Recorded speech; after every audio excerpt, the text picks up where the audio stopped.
My boyfriend made me wait 2 hours at an expensive restaurant for our anniversary. When he finally arrived with his friends, he loudly said, "See?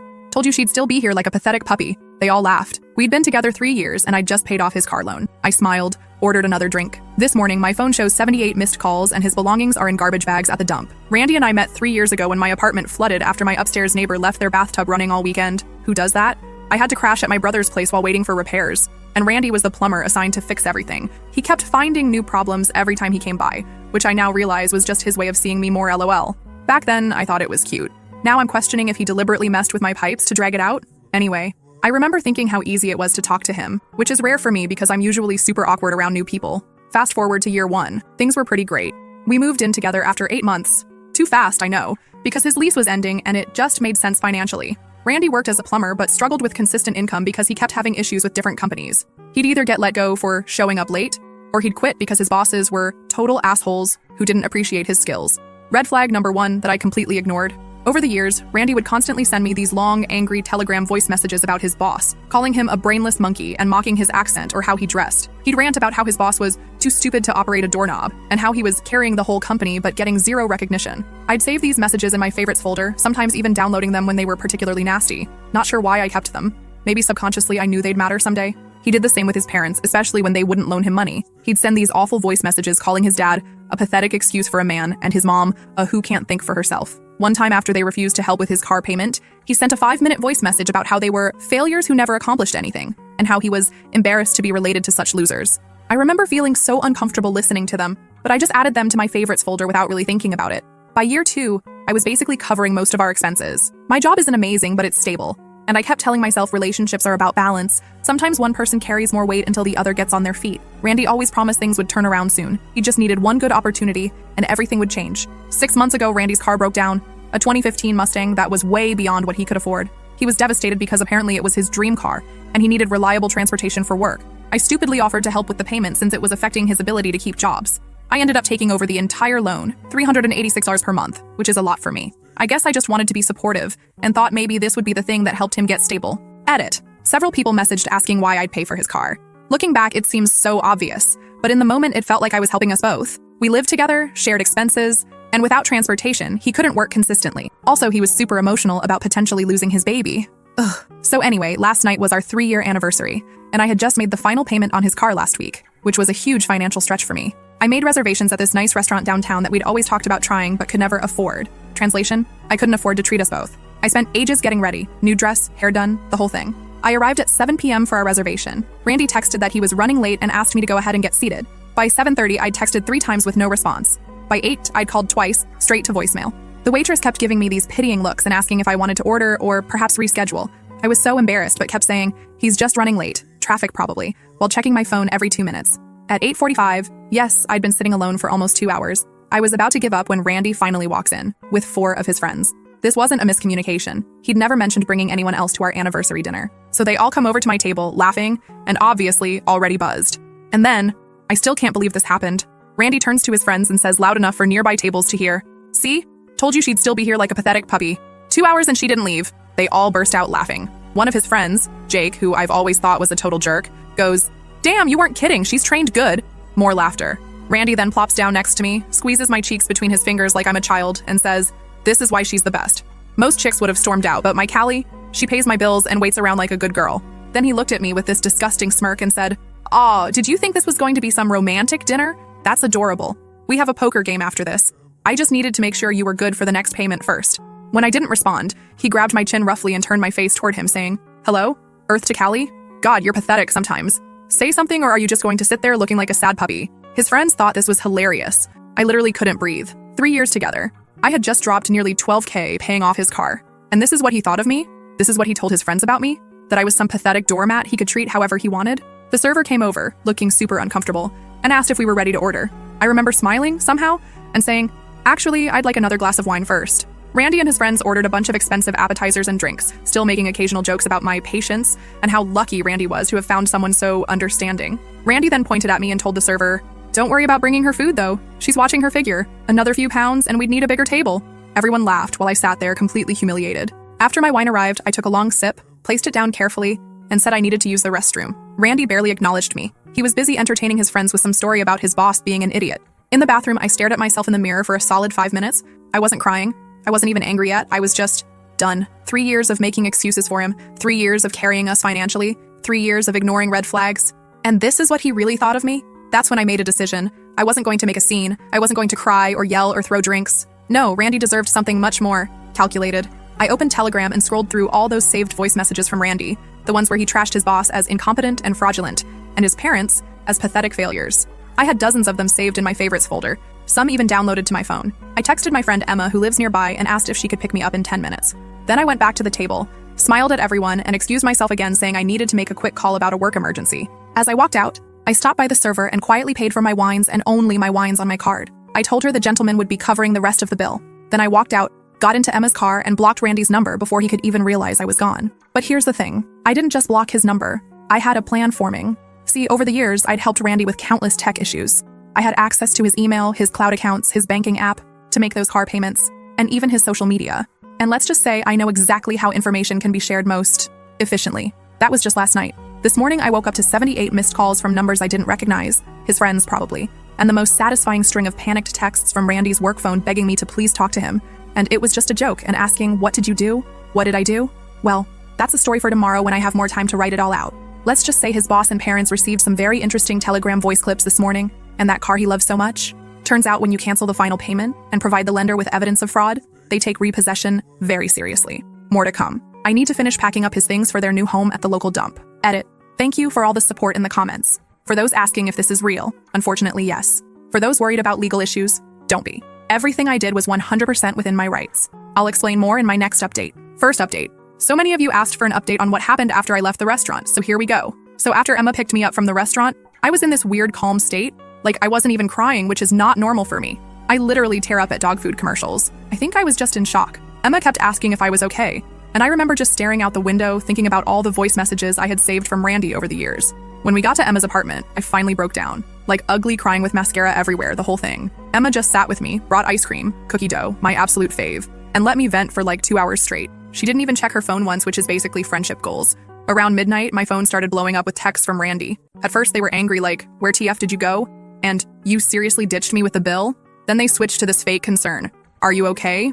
And just let me know you're safe. By 1 a.m., he was sending these long paragraph texts about how it was just a joke and how I was overreacting. Classic gaslighting BS. I didn't respond to any of them. Instead, I made a list. I'm a notorious list maker, LOL, of all the accounts I had access to. 1. His email, from when I helped him job hunt. 2. His Instagram, he always forgot his password. 3. His iCloud, set up on my laptop from when his broke. 4. His Spotify, we shared a family plan I paid for. 5. His banking app, for car payments. 6. Our shared Netflix, again, that I paid for. As I was writing this list, I realized how completely insane it was that he had given me access to basically his entire digital life. But it also gave me this weird sense of power. For the first time in our relationship, I felt like I had control over something. Edit. Some people in the comments are worried this is illegal. Don't worry. He literally gave me all these passwords and asked me to manage these accounts for him. I'm not hacking anything. The next morning, after maybe 3 hours of sleep, I started my plan. First step was dealing with the car. I logged into his banking app and saw that the payment I had made last week was still processing. It hadn't fully cleared yet. I immediately called the bank and explained that I needed to cancel a payment due to fraud. The customer service person was super nice when I explained that I had been manipulated into making payments for someone else's vehicle. They asked for documentation, so I sent screenshots of text conversations where Randy had basically admitted the car was solely his, not mine. I also mentioned that I had voice recordings of him bragging to friends about how I was paying for his car, which I actually did, from one of those Telegram voice messages where he was bragging to his friend about how I was covering all his expenses. The bank rep put me on hold for what felt like forever, then came back and said they would reverse the payment while they investigated. While dealing with the bank stuff, Randy called like 15 times. I sent him to voicemail every time. He left these increasingly desperate messages, first angry, then apologetic, then back to angry. In one voicemail, he actually said, "You're overreacting to a stupid joke and ruining our anniversary." Our anniversary? The one where he showed up 2 hours late with his friends and humiliated me? That anniversary? Lol, okay. Around noon, I decided to check some of his other accounts. I wasn't planning to do anything malicious, but I was curious if there was anything else I should know about. Y'all, I found everything. There were dozens of SMS between Randy and his friends planning the whole restaurant thing. They had been discussing it for days. One SMS from Jake, his jerk friend, said, "Can't wait to see her face when you tell her it's not actually an anniversary dinner, LOL."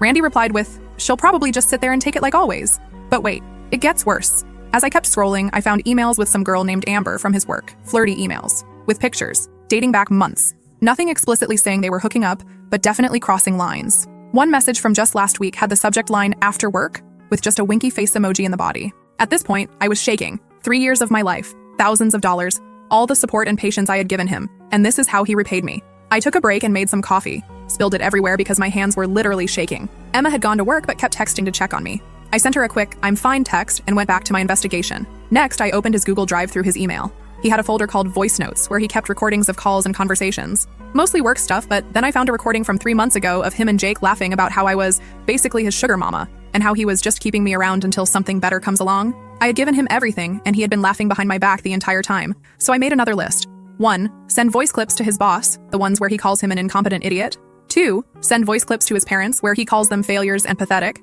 3. Cancel all shared subscriptions. 4. Pack up his stuff. 5. Change all my passwords and lock him out of my accounts. The voice messages were easy. I had them all saved in my Telegram favorites folder. Some I had even downloaded to my phone because they were so shocking at the time. I created a new Telegram account using a temporary number, then sent the clips of Randy trashing his boss to his boss. I found his contact info in Randy's email. He had emailed his resume to him recently. I did the same with his parents, sending them the clips where he called them pathetic failures and mocked them for not being successful enough. I didn't add any commentary, just sent the clips with a simple message. Thought you should hear how Randy talks about you when you're not around. Next, I logged into all our shared accounts, Netflix, Spotify, etc., and either changed the passwords or canceled them entirely. It felt so good to systematically remove him from my digital life. Then came the hard part, packing his stuff. Randy had been living with me for over 2 years, so he had a lot of things at my place. I started with his clothes, stuffing them into garbage bags, not even folding them, which felt rebellious since I always folded his laundry. I filled 7 bags just with clothes and shoes. I was halfway through the bathroom stuff when my doorbell rang. My heart literally stopped. I peeked through the peephole and it was Randy. He was standing there looking all sad with flowers in his hand. Flowers. Like that would fix anything. I didn't answer. I backed away from the door and sat on the floor of my hallway, trying not to make any noise. He rang again and again, then started knocking, then calling my phone, which I had on silent. Finally, he started yelling through the door about how I was being childish and needed to talk like adults. After about 20 minutes of this, one of my neighbors must have threatened to call building security because he finally left, but not before sliding a note under my door that said, "We need to talk. I'm sorry about last night. It was supposed to be a joke. Please call me." A joke? Being publicly humiliated and degraded by the person who's supposed to love you is not a joke. I went back to packing his stuff with renewed determination. By 6 p.m., I had everything of his in garbage bags by the door. 15 bags total. 3 years of relationship reduced to 15 garbage bags. That's when my phone pinged with an email notification. It was from the bank. They had approved the payment reversal. The money was being returned to my account within 3 to 5 business days. I literally did a happy dance in my living room. Almost immediately after, I got a frantic text from Randy. "Why is there a tow truck at my apartment? What did you do to my car?" I didn't respond, but I did smile. A lot. Around 8 p.m., my phone basically exploded with notifications. Turns out Randy's boss had received the voice clips and immediately called him in for a meeting. From the string of increasingly desperate texts Randy sent me, it didn't go well. Apparently, his boss had been suspicious about some work issues for a while, and hearing Randy call him an incompetent moron who couldn't find his ass with both hands was the last straw. Randy was put on probation pending further review. His parents also received their clips and called him in tears, asking why he would say such horrible things about them. According to his texts, his mom was hysterical, and his dad wouldn't even speak to him. By 10 p.m., Randy was sending me these long, rambling texts about how I had ruined his life and how one bad joke didn't justify what I had done. He switched between begging for forgiveness and threatening me with legal action. I saved all the texts but didn't respond to any of them. I slept at Emma's again that night because I was honestly a little scared he might show up drunk or something. But in the morning, I felt lighter, like I had finally stood up for myself after years of letting him walk all over me. The next step was figuring out what to do with all his stuff. I couldn't keep 15 garbage bags in my apartment, and I definitely didn't want to see him to give them back. That's when Emma suggested something that made me gasp. What if we just took it to the dump? It seemed extreme. Even after everything, I wasn't sure I could just throw away all his possessions. But then I remembered the emails, the planned humiliation, the cheating, the 3 years of supporting him while he laughed behind my back. So this morning, Emma borrowed her brother's truck, and we loaded up all 15 bags. I checked through them one last time to make sure there wasn't anything super important like birth certificates or irreplaceable family items.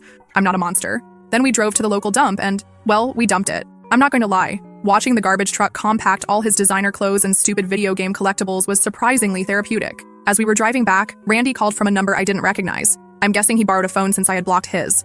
I didn't answer, but he left a message saying his car had been repossessed and he needed to get his stuff from my place to at least have something to wear to work tomorrow. Too late, Randy. Too late. I'm back at my apartment now. It feels weirdly empty without all his things, but also peaceful. I changed all the locks today. My landlord was super understanding when I explained the situation. I know some people might think what I did was extreme, but after 3 years of putting him first and being treated like a doormat, it felt like exactly what he deserved. More updates to come as the fallout continues.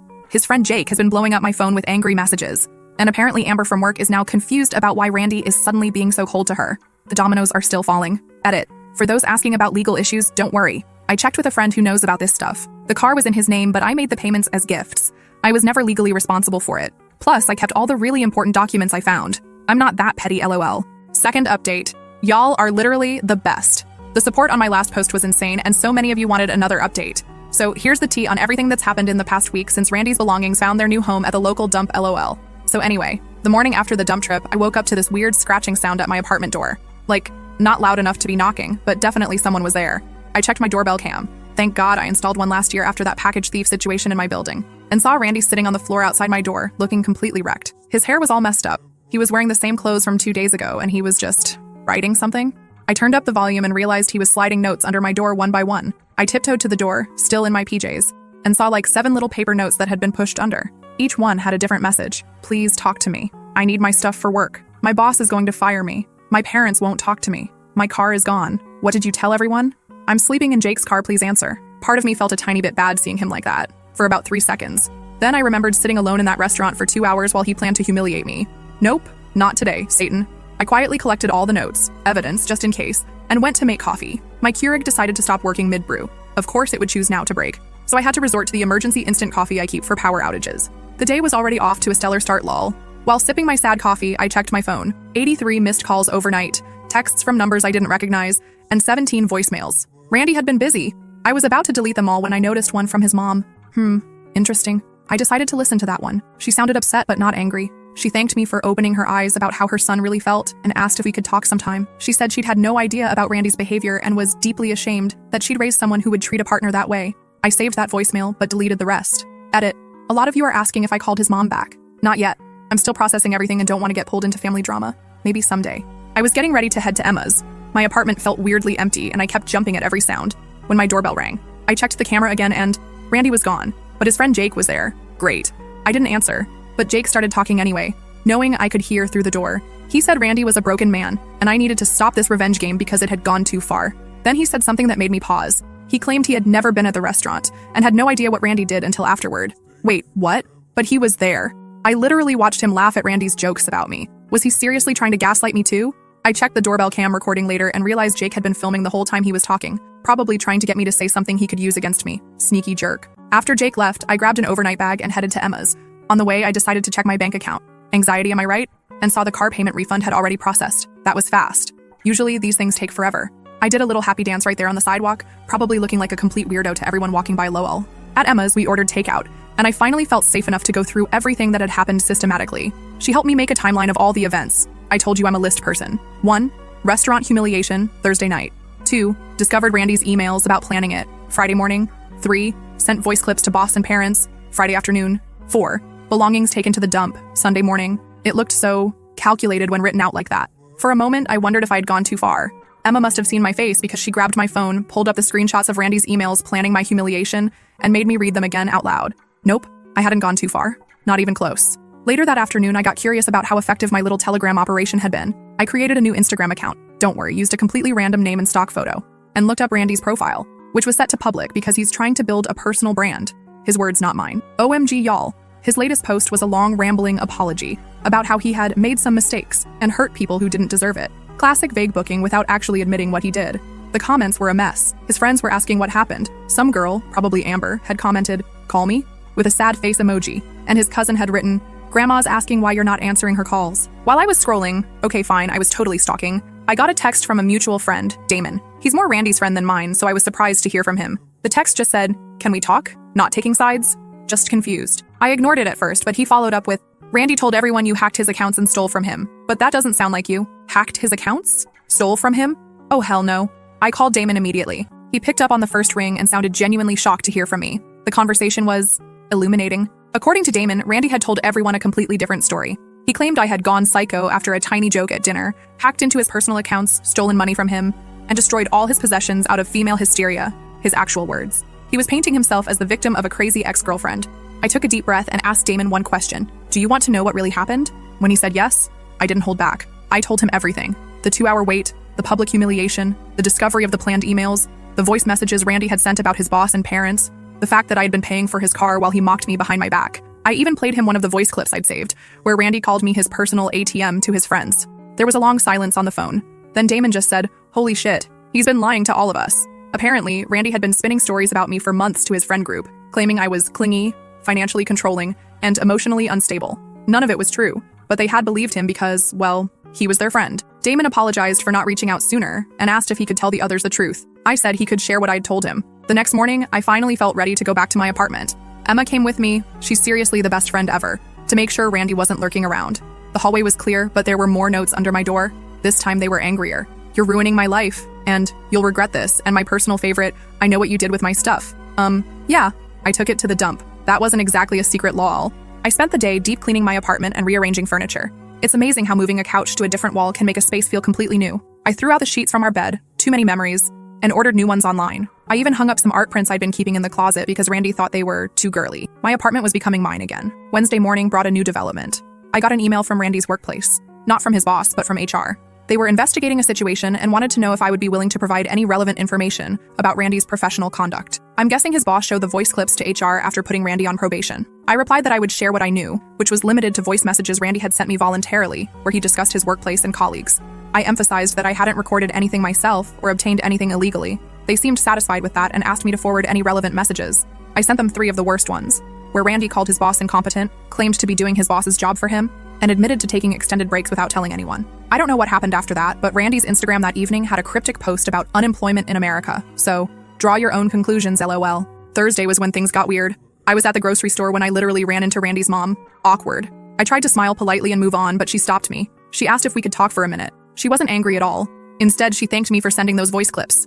Apparently, she and Randy's dad had been supporting him financially for years, without realizing he was mocking them behind their backs. The car I thought I was helping pay off, they had actually put the down payment on it and co-signed the loan. Randy had been taking money from them and me. She apologized for raising someone who would treat anyone the way Randy treated me. I could see she was genuinely heartbroken. I didn't have the heart to tell her about the emails planning my humiliation or the other girl. Some things parents just don't need to know. When I got home, there was a package outside my door. No notes this time, just a small Amazon box. I was nervous to open it, thinking it might be some weird gift from Randy. But inside was a Starbucks gift card and a note from my neighbor across the hall thanking me for finally getting rid of that loud jerk. Apparently, Randy would blast music when I wasn't home and had been rude to several neighbors. Who knew? Last night, exactly 1 week after the restaurant incident, I finally changed all my social media to private and blocked Randy's new accounts. He's created 3 since I blocked his original ones. I also changed my phone number, which I'd been putting off because it's such a hassle, but it was worth it for the peace of mind. And then this morning, drumroll please, I got a letter from the car loan company confirming that the loan had been terminated and the vehicle repossessed.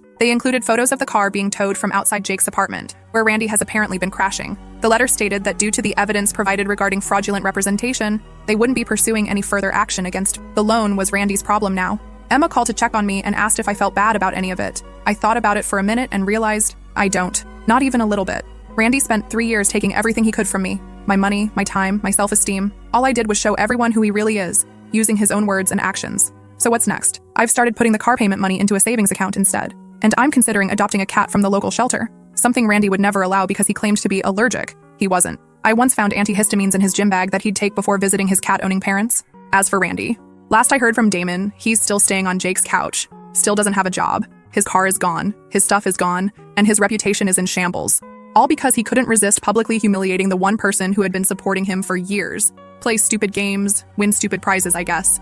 Edit. Thanks for all the support, everyone. To address some common questions. 1. No, I don't think I'll ever speak to Randy again, not even for closure. 2. Yes, I did check with a friend who knows legal stuff. Everything I did was within my rights. 3. No, I didn't keep anything of his except important documents, which I'll mail to his parents. 4. Yes, I'm thinking of changing the locks again because I'm paranoid he made copies. 5. I'll update again if anything major happens, but hopefully this chapter of my life is closed. Edit 2. Several people have asked about the voice messages and how I sent them. I didn't do anything complicated. I literally just forwarded the Telegram voice messages he had sent me to the people he talked about in them. Telegram makes it super easy to forward messages or save them and send them in a new chat. No hacking required. Last update. Hey Reddit fam. It's been ages since my last update, like 6 months OMG, and so many of you have DM'd asking how things turned out after the whole Randy saga. Figured it was time for a proper closure post. First off, I moved. About a month after everything went down, I was still feeling weird in my old apartment. My lease was ending anyway, so I found a smaller but cuter place across town. It costs a bit more, but is worth every penny for the peace of mind. Also, I got a cat. Her name is Kami, and she's this sassy tortoiseshell who absolutely hates men for some reason. My brother came over to help me assemble bookshelf and she hissed at him the entire time, but she literally sleeps on my pillow every night, purring like a lawnmower. Soul sister much? I've been saving the car payment money that used to go to Randy's Mustang, and it's added up to over $2,300. I'm using some of it for a solo trip to Portland next month. I've never traveled alone before, and I'm nervous but also super excited. Characters, 10-15. Now for the Randy updates, because I know that's what most of you are here for, LOL. About a month after my last post, Randy lost his job completely. Not because of the voice messages I sent, though those didn't help, but because he kept showing up late and apparently had a meltdown in a team meeting. I know this because his mom still texts me occasionally. We've developed this weird, not friendship exactly, but mutual respect. Randy moved back in with his parents for a while, but according to his mom, that didn't last long. He kept breaking their house rules, coming home drunk at 3 a.m., not helping with anything, being rude to them. So they gave him an ultimatum: get a job and contribute or move out. He chose to move out and is now apparently crashing on various friends' couches, though his friend circle has shrunk dramatically. His car was sold at auction by the loan company, and get this, it sold for less than what was still owed on it, so he still has to make payments on a car he doesn't even have anymore. His mom said he tried to blame me legally for this, but his own lawyer told him he didn't have a case, since the payments I made were considered gifts, and I had evidence of his fraud. The girl from his work, Amber, is now apparently his girlfriend, though from what I've heard through mutual friends, it's super toxic. She found out he was talking to other girls on Tinder while with her, but took him back anyway. They've broken up and gotten back together like 4 times already. Poor girl is where I was 3 years ago, and I genuinely hope she figures it out faster than I did. Oh, I almost forgot the weirdest part of this whole saga. 3 months ago, Randy's brother reached out to me on Instagram. We'd only met like twice during my relationship with Randy, so it was super random. He apologized for his brother's behavior and then asked me out. I was like, sir, this is not appropriate, LOL. I politely declined and blocked him too. Some people have zero self-awareness, I swear. I added up approximately how much I spent on Randy over our 3 years together. Between the car payments, covering rent when he was between jobs, paying for most of our dates, and various loans that were never repaid. And it came to over $30,000. That's a down payment on a house. I could have traveled the world. I could have paid off my student loans. Instead, I funded the lifestyle of someone who called me a pathetic puppy to my face. Edit. Some people in the comments are saying I went too far by getting him fired and sending stuff to his parents. First, I didn't get him fired. His own words got him fired. Second, if you're still defending him after he planned and executed a public humiliation of someone who supported him for years, maybe examine why that is. Some of you have asked if I would ever consider talking to him again for closure or whatever. The answer is no. I don't need to hear his excuses or his side of the story. My closure came when I walked out of that restaurant 6 months ago. Everything since then has just been confirmation that I made the right choice. So that's where things stand, Reddit. If you take anything from my story, let it be this. When someone shows you who they are, believe them the first time. And if they call you a pathetic puppy, take their car and dump their stuff at the local landfill. That's just a joke, mostly.